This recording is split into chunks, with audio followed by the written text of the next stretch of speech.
Salutations, everybody. It is Matty here today. AAA gaming, y'all. It is looking mighty cooked. It kind of has for a while, but I really think the ultimate core of the problems with AAA, beyond ballooning budgets and project mismanagement and not giving fans what they want, if there's one thing I can put my finger on that I say, that's the problem, it really is learning from mistakes. It's the human element of it all. Like, oh, we did something wrong, people are mad at us, or we really put ourselves in a hole because of this decision. How can we avoid that moving forward? I'm talking about WB Games today.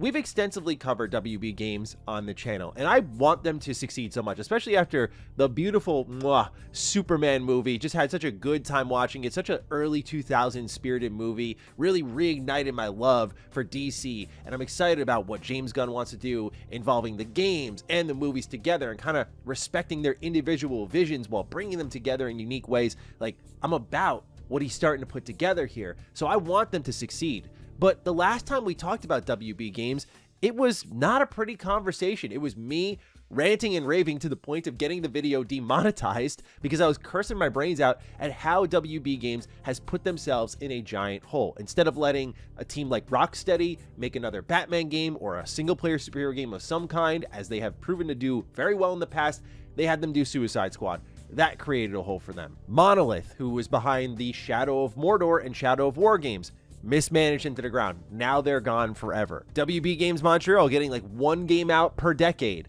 Really bad stuff. So that is the foundation of this conversation. Building off of that WB Games news, we're going to talk about what WB Games Montreal is up to next, that failure to learn a lesson, and then get into some studies done by IGN on where the audiences are and why this decision is still being made, despite there being every reason to not make said decision. It's a lot, ladies and gentlemen. We're going to break it down here. But if you're new here and you're into what's going on with gaming, consider subscribing. So let's start off with the article where I discovered this from, called Tech for Gamers. They say, next WB Games project is a live service DC Comics game, job listing reveals. Now we go to the job listing itself, and it's for an executive producer position. Learning a little bit more about it, they say, as an executive producer, you will lead the development of a high-quality AAA game based on one of the iconic IPs from the vast Warner Bros. And DC Comics catalog. So yeah, we look at the last game that came from WB Games Montreal and Gotham Knights, and it had been reported that that was formerly a live service game. And like many of us agree, even if you like the game, I think you play it and you can tell there's just a million currencies that really make no sense. And I think it was a response to how Marvel's Avengers was received on the market that they pivoted and made that more of a co-op oriented game. I really wanted to like that game as well, but the writing was awful, but also just the gameplay doesn't feel very good. It's a game I always fool myself into going back to, kind of like I did recently with Star Wars Outlaws, where I'm like, I know this is a game I should love. I really should love this, but I just can't. Now, getting into this job description some more, you'll see a couple of interesting aspects here, such as under the execution and market readiness section, they say in the second bullet point, oversee post-launch content and live service strategy, ensuring ongoing player engagement. And then for your qualifications, you have to have a deep understanding of the full game development lifecycle, including live services. So yeah, the story could really just end there on why this is a brain dead decision. And frankly, I'm not blaming WB Games Montreal for this. Why is that? Well, it's already been reported multiple times that they've pitched everything from like a Damian Wayne Batman game. They pitched a Game of Thrones game. They've pitched so many games. The report is that they just keep pitching these game ideas. I think The Flash was one, or a John Constantine game. Like, there were so many that have been presented that WB just keeps turning down. Eventually, if you are a WB-owned studio and you've got jobs to protect and you know what the marching orders are at the top, you eventually just have to pitch something that you know is going to speak to the execs and not really the creative talent. Is that a bad way to make a game? Absolutely 10 out of 10 times. We've seen that happen with WB Games' own portfolio. Multiple times, in fact. Really excluding Hogwarts Legacy, it's been all duds as of late, and I hate to see that. But that's probably reason one why they're doing this. They just need to get a pitch to go through. You can't have a single game come out like every decade, right? You had WB Games Montreal makes Batman Arkham Origins. I think that game is fantastic, by the way. Love that game. Then in like what, 2021, 2022, we get Gotham Knights, like all those years later. And now how long is it going to be before they're just getting a new game green lit? I don't know, man. It's scary to see, but I get why they would probably want to push in this direction because it's the only way you get a project approved and then you can keep jobs. However, why are the execs thinking like this? I think it's very surface level just to be corporate greed. Yes, of course. But why does that corporate greed exist, and how is the games industry changing because of said corporate greed? It's because of games absorbing time, and it's where, oh God, it pains me as we'll read these studies, but it's where the next generation likes to play and how they like to play. And parents who watch me, please put a control in their hands, teach them about going to a store, buying a game. It's like Christmas movies, man. Keep the tradition alive. Some things don't need to change so much. I think this is one of them, as you'll see as we break this all down. So the article is from gamesindustry.biz titled IGN launches gaming trends platform, shedding light on how much mobile, Roblox, and more are reshaping the industry. So just a little bit of insight on this data here. It says IGN Entertainment has launched Gaming Trends, a data-driven insights platform that utilizes the company's vast reach to predict the future direction of gaming and entertainment. With 500 million monthly visitors across 110 countries, IGN's reach gives an expansive temperature check on what's trending. In its initial study, IGN's leadership draws a few conclusions on what the data reveals, a summary of those key learnings below that we're going to look at. I'm not going to go through the whole entire piece here because there's only a few relevant to the topic today about just AAA games being cooked, because they're all chasing basically becoming a platform. So why are you doing live service? It's to become a platform. But first it starts with mobile gaming, right? Mobile gaming is king. The prominence of mobile games among younger players probably won't be a huge surprise, but 93% of Gen Alpha, which I gotta admit, like the whole terminology around all of these generations, I just have failed to keep up with. Like total old man IDGAF syndrome for me, but like I had to Google it. I'm like, okay, these are kids born in like the 2010s. All right, so 93% of them are preferring to play on mobile. And this is according to IGN's segmentation study. But preference for mobile is actually growing for millennials, such as myself, too, with a 32% calling it their preferred device. Now, it's not really said if like mobile could also be this, like cloud streaming, handheld gaming. Like I grew up with handhelds, of course, like many of you, Game Boy Advance, Game Boy Color, Nintendo DS, PSP, PS Vita, love my Vita, of course, more recently the Switch and the Switch 2.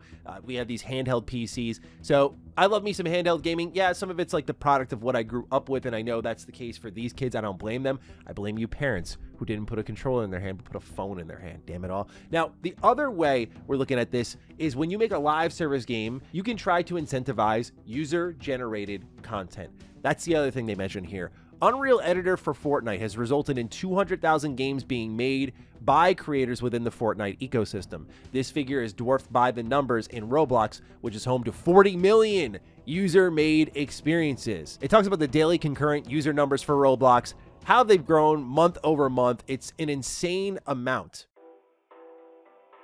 And so again, it comes down to these executives are chasing game platforms because these platforms, like you're not a gaming fan, you're a Roblox fan. And that's not me going after the Roblox fans, by the way. I'm just saying, like, that's how these companies are looking at it. You are a Roblox fan, so you're going to stay in that ecosystem. If you want something that's more, I guess, relatable to my channel and the content I cover here, think Bethesda Game Studios with their creations. That is the user-generated content cycle that we've talked about for a while here on the channel, except only recently it's become more official and not just like free downloads on Nexus like we're seeing here with Unreal Editor for Fortnite, like Roblox. Like that's Bethesda getting into that area, and we're seeing other companies push for it. You know, all of a sudden Witcher 3 gets modding tools, Cyberpunk has modding tools. Like these bits of user-generated content are exciting, of course, and for someone who's deep in the RPG genre and that kind of ecosystem, I get excited about that. So that's a way I think we can relate to it. I think most people watching my channel aren't out there grinding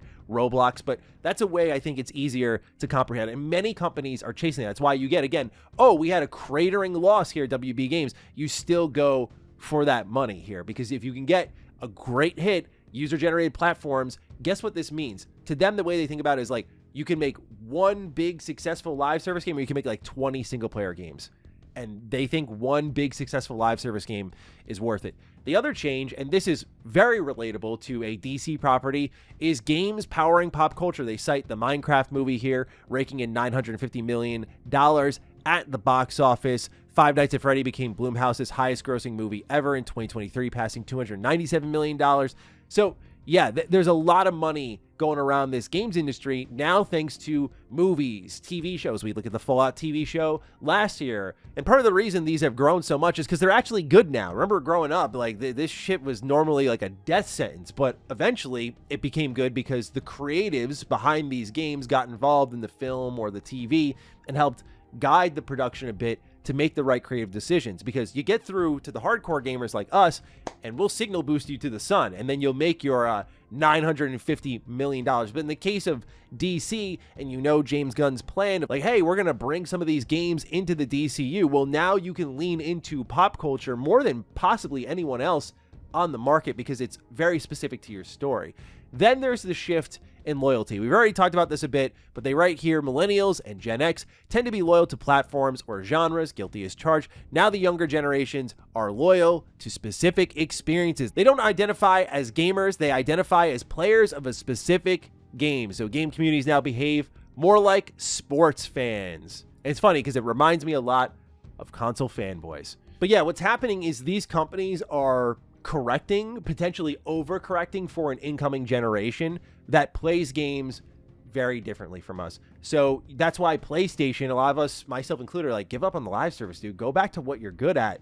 But guess what? They're going to keep trying, because if you get one hit, right? Like, there aren't many Roblox and Fortnites out there. These are very rare video games. They're unicorns. All these companies are unicorn hunting.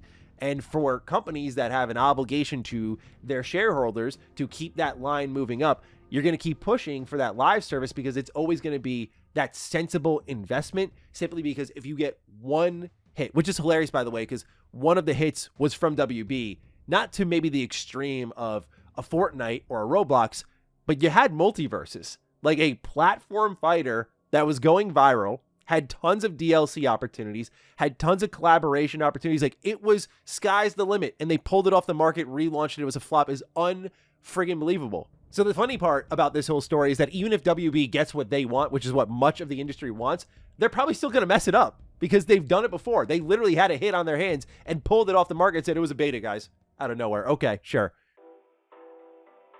So yeah, I just saw this initial story, got kind of pissed off, and then was surfing around creating my Defining Duke script, and then found this story and went, whoa, these two link together in a really interesting way that I think could provide a fun conversation, an educational one, but also like mildly frustrating, because, you know, you look at this stuff and you go, okay, you can't change the buying habits of others to certain extents. Like, I would always say, like, try to keep the tradition alive, but I'm no parent. What do I know? Maybe it's easier to put the phone in their hands. I don't know. But this whole behavior of gamers changing went so fast. It went from like, we're not buying physically anymore.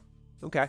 Games are staying the same, like which I want, to now we're chasing platform games. And I keep seeing this comment come up, like the next games will be prompts. You just put in a prompt and it's like a fun little junk game. And we already have a ton of shovelware. It's just going to get way worse. So I don't know, man.